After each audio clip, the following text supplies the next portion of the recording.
Mainit ang labanan para sa barangay at SK elections. Pero alam nyo bang wala silang sweldo kapag nahalal at tanging honorarium ang kanilang natatanggap?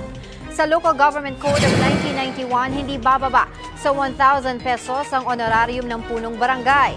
600 pesos naman kada buwan sa SK members, barangay treasurer at barangay secretary. Pero nakasaad naman sa Executive Order No. 332 of 1996 na pwedeng tumaas ang kanilang honorarium.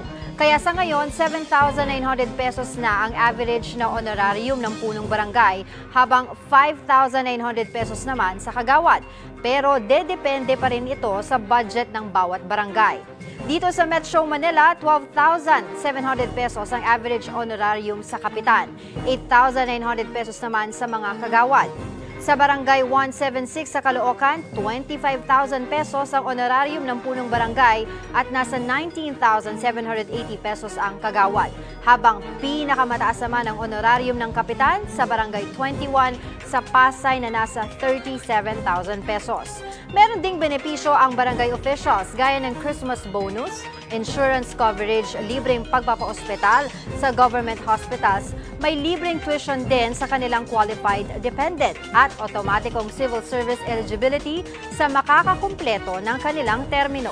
Gusto mo bang lagi kang updated sa mga balita? Aba, simple lang. Mag-subscribe ka na dito sa 1PH. I-click mo lang ang subscribe button at notification bell para hindi ka nahuhuli sa mga balitang dapat mong malaman.